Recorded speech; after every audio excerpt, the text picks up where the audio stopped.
సంపూర్ణ రామాయణం బాలకాండ. మిథిలా నగరంలోకి ప్రవేశించారు. ఎక్కడ చూసినా యజ్ఞాలతో మునులతో సందడిగా ఉంది. విశ్వామిత్ర మహర్షి వచ్చారని తెలిసి జనక మహారాజు తన పురోహితుడైన అహల్య కొడుకు శతానందుడిని తీసుకొని మహర్షి దగ్గరికి వచ్చారు. మీరు రావడం వలన నా యజ్ఞం సఫలమయ్యింది అని మర్యాదలు చేసి ఇలా అడిగారు. అపారమైన తేజస్సుతో సూర్యచంద్రులలా ఉన్నారు. ఈ ఇద్దరు ఎవరు మహర్షి? మహర్షి అన్నారు, వీరిద్దరూ దశరథ కుమారులు రామలక్ష్మణులు. నేను సిద్ధాశ్రమంలో యాగం చేసేటప్పుడు యాగాన్ని రక్షించడానికి తీసుకుని వచ్చాను. వాళ్ళ రక్షణలో నా యాగం పూర్తి అయింది. నాతో వచ్చారు. ఇది విన్న శతానందుడు రాముడి దగ్గరికి వెళ్ళి, నీ దర్శనం నా అదృష్టం. మా అమ్మకి శాప విమోచనం అయ్యింది. మా అమ్మ చాలా కష్టపడింది. జీవితంలో ఒక్కసారి కామానికి లొంగినందుకు తను ఇన్ని వేల సంవత్సరాలు తపస్సు చేసింది. మా అమ్మ సంతోషంగా ఉందా అని అడిగారు. రాముడు అన్నాడు, మీ అమ్మ చాలా సంతోషంగా ఉంది. విశ్వామిత్ర మహర్షి అన్నారు, మీ అమ్మ మహాపతివ్రత. తను చేసిన తప్పుకి పశ్చాత్తాపపడి ఇచ్చిన శాపాన్ని సంతోషంగా స్వీకరించి తన తపస్సు ద్వారా తన పాపాన్ని పోగొట్టుకుంది.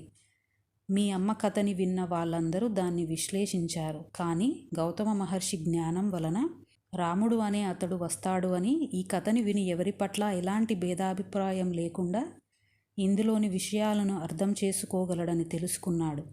అందుకే ఈ పతితపావనుడైన రాముడి వలన మీ అమ్మకు శాప విమోచనం అయ్యింది. శతానందుడు చాలా ఆనందంతో ఇలా అన్నాడు, రామా, నువ్వు ధన్యుడవు. నీకు విశ్వామిత్ర మహర్షి లాంటి బ్రహ్మజ్ఞాని గురువు అయ్యారు. మా అమ్మ గురించి చెప్పి నిన్ను ఆశ్రమంలోకి తీసుకెళ్ళి మా అమ్మకి శాప విమోచనం అయ్యేలా చేశారు. ఈయన బ్రహ్మర్షి అవ్వడానికి ఎన్ని కష్టాలు పడ్డాడో తెలుసా? నేను చెబుతా మహర్షి యొక్క గొప్పతనం గురించి అని ఇలా చెబుతున్నారు. గాది యొక్క కుమారుడు విశ్వామిత్రుడు. ఈయన పుట్టుకతో క్షత్రియుడు. చాలా కాలం రాజ్యం చేశారు. ఒకానొకప్పుడు వశిష్ఠ మహర్షి యొక్క ఆశ్రమానికి వెళ్ళారు. వశిష్ఠ మహర్షికి కొన్ని వేల మంది శిష్యులు, శబల అనే కామధేనువు బిడ్డ ఉండేది. ఇది అమృత సమానమైన పాలు ఇచ్చేది. దీని యజ్ఞయాగాది పనులకు ఉపయోగించేవారు. విశ్వామిత్ర మహారాజు తన సైన్యాన్ని బయట విడిది చేయించి వశిష్ఠ మహర్షి ఆశ్రమంలోకి వెళ్ళారు. ఇద్దరూ కుశల ప్రశ్నలు అడిగారు. కొద్దిసేపు గడిచాక మహారాజు ఇంకా వెళతా అంటే మహర్షి అన్నారు, మీరు మా అతిథి, మా ఆతిథ్యం తీసుకుని వెళ్ళండి అని శబలని పిలిచి ఇలా అన్నారు, చూసావా శబల, ఇవాళ మన ఇంటికి విశ్వామిత్ర మహారాజు వచ్చారు. వీరికి వీరి సైన్యానికి నువ్వు ఉత్తమమైన విందును ఏర్పాటు చేయాలి. ఎవరెవరికి ఏ ఏ పదార్థాలు ఇష్టమో నువ్వు సృజించి ఇవ్వు. శబల ఏర్పాటు చేసిన ఆహారాన్ని తిని అందరూ మన జీవితంలో ఇంత రుచికరమైన ఆహారం తిన్నామా అని కొన్ని లక్షల మంది సైనికులు అనుకుంటున్నారు. విశ్వామిత్ర మహారాజు ఆశ్చర్యపోయి, ఒక ఆవుకి ఇంత శక్తా? ఇన్ని ఇచ్చిన శబల మహారాజు అయిన నా దగ్గర ఉండాలి అని ఇలా అన్నారు. మహర్షి, నేను నీకు 1,00,000 ఆవులని ఇస్తాను, శబలని నాకు ఇవ్వు. ఇది విన్న మహర్షి నవ్వి, నువ్వు 1,00,000 ఆవులని ఇచ్చినా నేను శబలని ఇవ్వలేను. మహారాజుకి కోపం వచ్చి అన్నారు, ఈ రాజ్యానికి రాజును నేను. ఇక్కడ ఉండే విలువైన వస్తువులు రాజుకు చెందుతాయి. శబల నాకు చెందుతుంది. అందుకు నేను శబలని తీసుకెళుతా. మహర్షి అన్నారు, రాజు దగ్గర పెట్టుకోవడానికి శబల ఒక వస్తువు కాదు. శబల ద్వారా ప్రతిదినం హవ్యము కవ్యము అంటే దేవతారాధన, పితృదేవతల ఆరాధన ఈ పాలతోనే జరుగుతుంది. నా ప్రాణయాత్ర దీనితో జరుగుతుంది.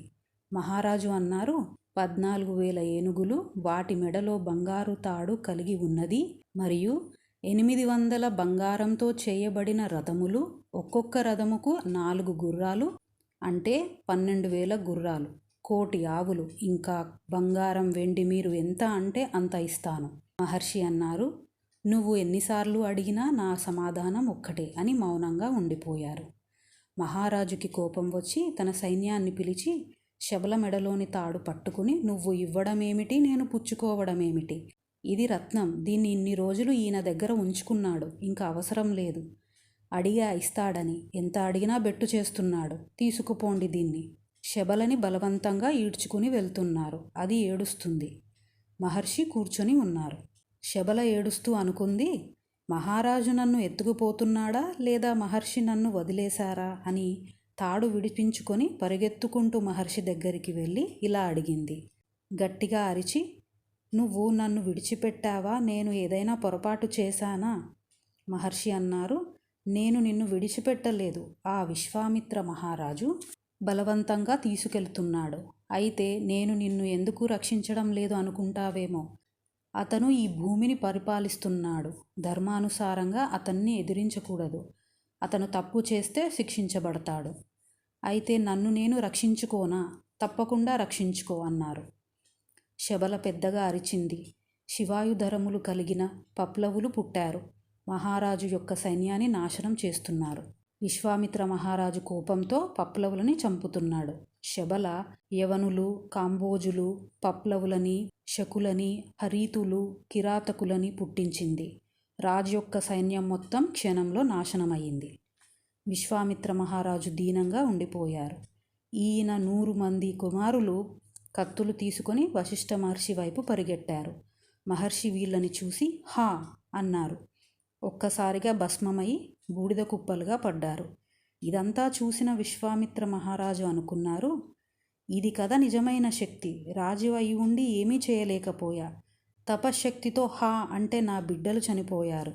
ఒక ఆవు నా కోట్ల సైన్యాన్ని నాశనం చేసింది. నా శక్తి కన్నా ఈ తపశ్శక్తి గొప్పది. ఈ మహర్షిని నాశనం చేయాలి అంటే నేను తపశ్శక్తిని సాధించాలి అని ఇంటికి వెళ్ళాడు. ఒక కొడుకు మిగిలాడు. అతనికి రాజ్యం అప్పజెప్పి తను హిమాలయ పర్వతంకి వెళ్ళాడు. ఘోరాతి ఘోరమైన తపస్సు చేశాడు శివుడి కోసం. శివుడు ప్రత్యక్షమయ్యారు. ఏమి కావాలి అని అడిగారు. రాజు అన్నారు, మహాదేవా, ధనుర్వేదంలో ఉన్న అన్ని అస్త్రాలు రహస్యాలతో సహా నాకు వెంటనే వచ్చేయాలి. తదాస్తు అన్నారు. వెంటనే రాజు బయలుదేరి వశిష్ఠ మహర్షి ఆశ్రమంకి చేరుకొని నా కొడుకులని చంపాడు, నన్ను ఓడించాడు అని అస్త్రప్రయోగం మొదలుపెట్టాడు. ఒక్కసారిగా ఆశ్రమాలు అన్నీ బూడిద అయిపోయాయి. అక్కడ మిగిలిన మునులు, శిష్యులు, జంతువులు అక్కడే ఉన్న అరణ్యంలోకి పారిపోతున్నారు. మహర్షి నిలబడి చూస్తున్నారు. రాజు అన్నారు, ఈ సమయం కోసమే ఎదురు చూస్తున్నా. నిన్ను మామూలుగా చంపను. ఎన్ని అస్త్రాలు నీపై వేస్తానో చూడు అని అస్త్రం వేశారు. మహర్షి అక్కడే కూర్చుని బ్రహ్మదండం పట్టుకుని ఉన్నారు. ఆ అస్త్రం బ్రహ్మదండంలోకి వెళ్ళిపోయింది. రాజుకి ఇంకా కోపం వచ్చి మిగిలిన అస్త్రాలు ఉపయోగించాడు. అన్నీ బ్రహ్మదండంలోకి వెళ్ళిపోయాయి. చివరికి బ్రహ్మాస్త్రం ఉపయోగించారు. అది వెళ్ళిపోయింది. రాజు కోపంతో ఎంతో కష్టపడి తపస్సు చేసి సాధించాను. కనీసం నిలబడకుండా కూర్చునే అన్ని అస్త్రాలని తీసేసుకున్నాడు. ఎంతో బాధతో ఏమి చేయాలి అనుకొని, అసలు వశిష్ఠ మహర్షి గొప్పతనం ఏమిటి? అతను బ్రహ్మర్షి, నేను బ్రహ్మర్షి అవ్వాలి అని బయలుదేరి దక్షిణ దిక్కుకి తన పెద్ద భార్యని తీసుకుని వెళ్ళి ఘోరమైన తపస్సు బ్రహ్మ కోసం చేశారు. ఈ సమయంలో ఈయనకి 4 కుమారులు కూడా పుట్టారు. నియమాలు పాటిస్తూ తపస్సు చేశారు. బ్రహ్మగారు ప్రత్యక్షమయ్యారు.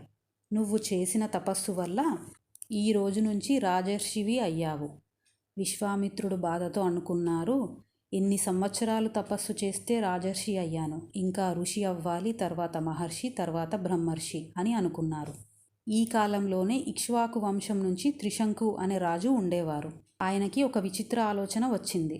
తను తన శరీరంతోనే స్వర్గానికి వెళ్ళాలి, అందుకు ఏదైనా యాగం ఉంటే చెప్పమని తన కుల గురువు అయిన వశిష్ఠ మహర్షిని అడిగారు.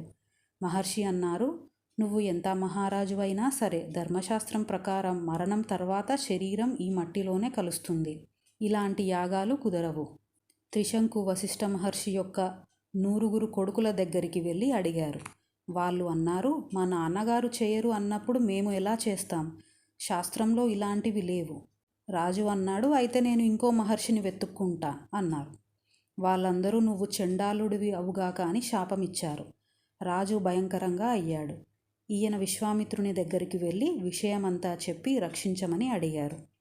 వశిష్ఠ మహర్షి పేరు వినగానే విశ్వామిత్ర అన్నారు, నేను పంపుతా అని తన శిష్యులని పిలిచి బ్రహ్మాండమంతా తిరిగి బ్రాహ్మణులని, ఋషులని తీసుకురండి. వాళ్ళకి చెప్పండి, విశ్వామిత్ర రాజర్షి త్రిశంకుని తన శరీరంతో స్వర్గానికి పంపుతున్నాడు అని. వశిష్ఠ మహర్షి యొక్క కొడుకులు మరియు మహోదయుడు అనే బ్రాహ్మణుడు తప్ప అందరూ వచ్చారు. విశ్వామిత్ర రాజర్షి తన చేతిలో నీళ్లు తీసుకొని వశిష్ఠ మహర్షి యొక్క కుమారులు మరియు మహోదయుడిని భస్మం అవుగాక అని శపించారు. వీళ్ళు వచ్చే 700 జన్మలు కుక్క మాంసం తింటూ బతుకుతారు అని శపించారు. కోపం వల్ల రాజర్షి యొక్క తపశ్శక్తి కొంతవరకు తగ్గింది. యాగం మొదలుపెట్టారు. హవిస్సు తీసుకోవడానికి ఏ దేవుడు రాలేదు. కోపంతో నేను పొందిన తపశ్శక్తి నీకు ఇస్తున్నా అని త్రిశంకుకు ఇచ్చాడు. వెంటనే భూమిపై నుంచి స్వర్గానికి వెళుతున్నాడు. స్వర్గంలో ఇంద్రుడు సభలో అందరితో ఉన్నాడు. త్రిశంకు వస్తున్నది తెలుసుకొని, నువ్వు శరీరంతో స్వర్గానికి రాలేవు, పుణ్యమూ చేయలేదు, శాపం పొంది ఉన్నావు కనుక తలకిందుల నేలపై పడు అని అన్నాడు. అలా నేలపై పడుతుంటే విశ్వామిత్ర రాజర్షి మధ్యలో ఆపి తనకి ఉన్న మిగిలిన తపశ్శక్తితో దక్షిణ దిక్కున ఇంకో స్వర్గాన్ని సృష్టించాడు. సప్తర్షులని సృష్టించాడు. దేవతలని కూడా సృష్టిస్తూ ఉంటే దేవతలు వచ్చి, ఇది మీరు చేయవలసిన పనేనా? ఎంత తపశ్శక్తి ఉంటే మాత్రం ఇంకో స్వర్గాన్ని నిర్మిస్తావా? శాంతించు. కావాలంటే నువ్వు సృష్టించిన స్వర్గంలో తలకిందులుగా త్రిశంకు ఉంటాడు. విశ్వామిత్ర రాజర్షి ఒప్పుకున్నారు. తన తపశ్శక్తి అంతా పోయింది. పశ్చిమ దిక్కుకు వెళ్ళి అక్కడ తపస్సు చేయడం మొదలుపెట్టాడు. ఆ కాలంలోనే అయోధ్య నగరంని అంబరీషుడు అనే రాజు పరిపాలిస్తున్నాడు. ఈ రాజు అశ్వమేధ యాగం మొదలుపెట్టి గుర్రాన్ని వదిలేశాడు. ఈ గుర్రాన్ని ఇంద్రుడు ఎత్తుకెళ్ళాడు. అక్కడ ఉన్న ఋత్వీకులు అన్నారు, గుర్రం దొరకడం లేదు కాబట్టి దీనికి సమానంగా యజ్ఞ పశువు అయిన ఒక మనిషిని న్యాయంగా తీసుకురావాలి. అంబరీషుడు బయలుదేరాడు. అలా వెళుతూ ఉంటే భృగుతుంగము అనే పర్వత శిఖరం పైన రుచీకుడు అనే ఋషి తన భార్య పిల్లలతో కూర్చున్నాడు. అలా వెళుతున్న అంబరీషుడు వాళ్ళ దగ్గరికి వెళ్ళి ఇలా అన్నాడు, అయ్యా, నేను అయోధ్య నగర రాజుని. ఎప్పటి నుంచో యాగం చేయాలి అని మొదలు పెట్టాను. యాగగుర్రాన్ని ఇంద్రుడు ఎత్తుకెళ్ళాడు. యాగం ఆగిపోయింది. ఆ యాగ పశువు నిమిత్తం ఒక పిల్లవాడు కావాలి. మీ దగ్గర చాలామంది మగపిల్లలు కనపడుతున్నారు. నాకు ఒక్క మగపిల్లవాణ్ణి ఇచ్చి యాగం పూర్తి అయ్యేటట్టు నన్ను అనుగ్రహించండి. రుచీకుడు అన్నాడు, పెద్ద పిల్లవాడిని ఇవ్వడం కుదరదు. తల్లి అంది, చిన్నవాణ్ణి ఇవ్వడం కుదరదు. మధ్యలో పుట్టినవాడు బాధపడి, అయితే నన్ను తీసుకెళ్ళండి అన్నాడు. అంబరీషుడు 1,00,000 ఆవులు ఇచ్చి పిల్లవాడిని తీసుకెళ్ళాడు. మధ్యాహ్నం వేళ విశ్రాంతి కొరకు ఒక చోట ఆగారు. పిల్లవాడు అక్కడ తిరుగుతూ ఉంటే ఒక ఆశ్రమం కనబడింది. ఎవరిది అని అడిగాడు. విశ్వామిత్రుడిది అన్నారు. తన మేనమామ ఆశ్రమం అని పరిగెట్టుకుంటూ అతని దగ్గరికి వెళ్ళి తన కాళ్ళు పట్టుకుని, నువ్వు నా తండ్రి లాంటి వాడివి. పెద్దవాణ్ణి మా నాన్న ఇవ్వనన్నారు, చిన్నవాణ్ణి మా అమ్మ ఇవ్వనంది. మధ్యలో పుట్టినందుకు యజ్ఞ పశువుగా నన్ను ఇచ్చారు. అంబరీషుడు నన్ను తీసుకెళుతున్నాడు. నేను చాలా కాలం బ్రతికి తపస్సు చేసి స్వర్గానికి వెళ్ళాలి అని నా కోరిక. అందుచేత నువ్వు నన్ను రక్షించు. విశ్వామిత్రుడు అన్నాడు, నిన్ను నేను రక్షిస్తా అని తన పిల్లలని పిలిచి తండ్రి మాట విని తండ్రి చెప్పిన పని చేయటమే కొడుకు యొక్క ధర్మం. అందుకు మీలో ఎవరైనా యజ్ఞ పశువుగా వెళ్ళండి. పిల్లలు నవ్వి అన్నారు, మీ పిల్లలని యజ్ఞ పశువుగా పంపిస్తావా? వేరే వాళ్ళ పిల్లవాడిని కాపాడతావా? ఇదెక్కడి న్యాయం? కుక్క మాంసం తిన్నట్టు.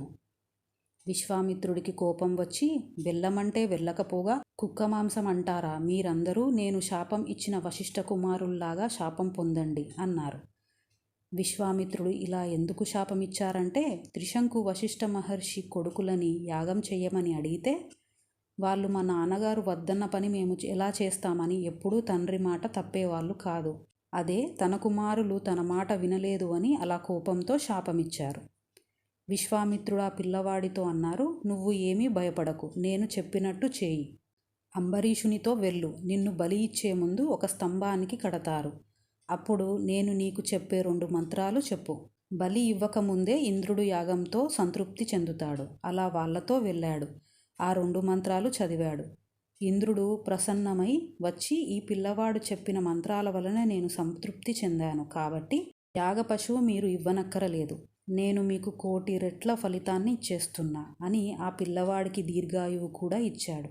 విశ్వామిత్రుడు తన కుమారులకి శాపం ఇవ్వడం వలన తపశ్శక్తి అంతా పోయింది. ఇలా కాదు, నేను ఎవరితో మాట్లాడకుండా తపస్సు చేసుకుంటా అని కొన్ని సంవత్సరాలు బ్రహ్మాండంగా తపస్సు చేస్తున్నారు. అక్కడ ఉన్న పుష్కర క్షేత్రంలో స్నానం చేయడానికి మేనక అనే అప్సరస వచ్చింది. అదే సమయానికి విశ్వామిత్రుడు స్నానం కోసం వచ్చారు. మేనకని చూసి వెంటనే ఆమె సౌందర్యానికి వశుడై ఆమె దగ్గరికి వెళ్ళి, నేను నీతో ఉండాలి అనుకుంటున్నా. నాతో నా ఆశ్రమానికి వస్తావా? ఆమె సరే అంది. ఇద్దరూ కలిసి 1-2 రోజులు కాదు, అలా 10 సంవత్సరాలు కాలం తెలియకుండా గడిపారు. తన తపస్సు గురించి మర్చిపోయాడు. ఒకరోజు విశ్వామిత్రుడు అనుకున్నారు, ఓహో, దేవతలు నా మనసుని వక్రీకరించారు అని కోపంతో మేనకని చూసి మళ్ళీ తను చేసిన పని గుర్తుకు వచ్చి అన్నారు, నీ తప్పు ఏమీ లేదు మేనక. నేను కదా నీతో ఉండాలి అనుకున్నది. నువ్వు నా కళ్ళకి కనిపించకు, వెళ్ళిపో అని ప్రేమగా మాట్లాడి పంపించేశారు. ఈసారి చాలా జాగ్రత్తగా తపస్సు చేయాలి అని ఉత్తర దిక్కుకు వెళ్ళి కౌశికీ నది పక్కన తపస్సు మొదలుపెట్టాడు. అలా కొన్ని సంవత్సరాలు తపస్సు చేశాక దేవతలతో కలిసి బ్రహ్మగారు వచ్చి, విశ్వామిత్ర, నీ తపస్సు వలన నువ్వు మహర్షి అయ్యావు. విశ్వామిత్రుడు, నేను ఇంద్రియాలని గెలిచానా అని అడిగాడు. నువ్వు ఇంకా ఇంద్రియాలని గెలవలేదు, ఇంకా కష్టపడాలి అన్నారు. విశ్వామిత్రుడి ఆలోచన మారింది. అసలు వశిష్ఠ మహర్షి తప్పే లేదు. భోజనం చేసి వెళ్లకుండా నేను కదా శబల కావాలి అని గొడవ మొదలుపెట్టా. తను చేసిన తప్పులన్నీ గుర్తు చేసుకున్నాడు. అసలు ఇవన్నీ నా ఇంద్రియాల వలన అయ్యాయి అని తెలుసుకున్నాడు. మళ్ళీ తపస్సు మొదలుపెట్టారు. చాలా భయంకరంగా చేస్తున్నాడు. ఒక కాలంలో బొటనవేలుపై నిలబడి సూర్యుణ్ణి చూస్తూ, ఇంకో కాలంలో నడుము వరకు నీళ్ళల్లో నిలబడి తపస్సు చేసేవాడు. ఇది చూసిన ఇంద్రుడు భయపడ్డాడు. ఇతన్ని పరీక్షించాలి అని రంభని పిలిచి, నువ్వు వెళ్ళి మహర్షి తపస్సు భంగం అయ్యేలా చూడు. రంభ అంది, మహర్షికి మనం కావాలనే చేస్తున్నామని తెలిస్తే అంతే సంగతులు. నువ్వు ఏమీ భయపడకు, నేను మన్మధుడిని పంపుతా, వసంత ఋతువుని ఏర్పాటు చేస్తా. సరే అని రంభ వెళ్ళింది. వసంత ఋతువు వచ్చింది. మహర్షి చూశారు. ఆయనకి అనుమానం వచ్చింది. ఇది వసంత ఋతువు కాదు కదా, కోయిల కూస్తుంది, ఏవో పాటలు వినబడుతున్నాయి.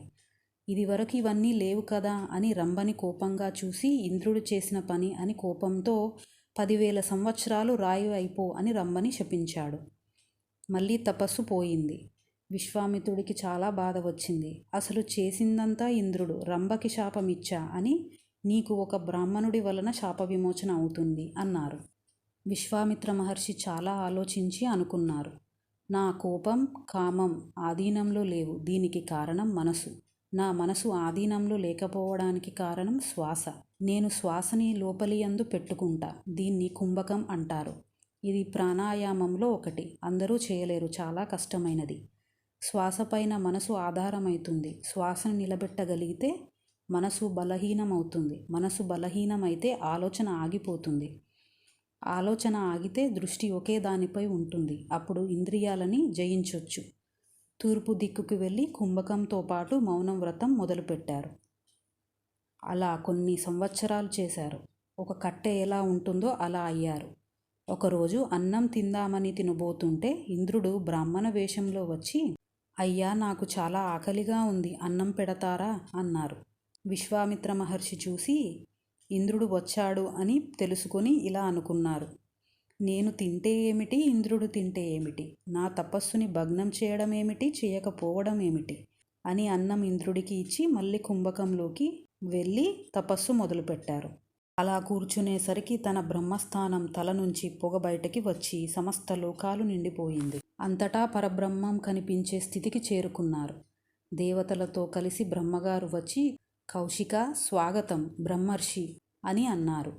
ఏమి తపస్సు చేశావు, అద్భుతం అని, దీర్ఘాయువు, వేదాలు చెప్పడానికి, యజ్ఞాలు చేయడానికి నీకు ఓంకారత్వం ఇస్తున్నా అన్నారు. విశ్వామిత్రుడు అన్నారు, నేను వశిష్ఠ మహర్షి వల్ల తపస్సు మొదలుపెట్టా. ఆయన అనుగ్రహం వలన బ్రహ్మర్షి అయ్యా. ఆ వశిష్ఠ మహర్షి నన్ను బ్రహ్మర్షి అంటే పొంగిపోతా. ఒక్కసారి ఆయన దర్శనం చేయించండి. అందరూ వశిష్ఠ మహర్షి దగ్గరికి వెళ్ళి విషయం చెప్పి తీసుకొచ్చారు. వశిష్ఠ మహర్షి బ్రహ్మర్షి విశ్వామిత్ర అని పిలిచారు. ఇది విన్న విశ్వామిత్ర మహర్షి వశిష్ఠ మహర్షి యొక్క కాళ్ళు కడిగి పూజ చేశారు. రామ, మీ గురువుగారైన విశ్వామిత్ర మహర్షి బ్రహ్మర్షి అవ్వడానికి, ఆయన ఇంద్రియాలను జయించడానికి ఎన్ని వేల సంవత్సరాలు తపస్సు చేశారో, ఎంత కష్టపడ్డాడో, ఎంత పట్టుదల. ఇది నీ గురువుగారి చరిత్ర.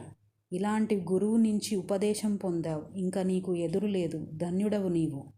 ఇది విన్న రాముడు, మిగిలిన వాళ్ళు మహర్షికి నమస్కారం చేశారు.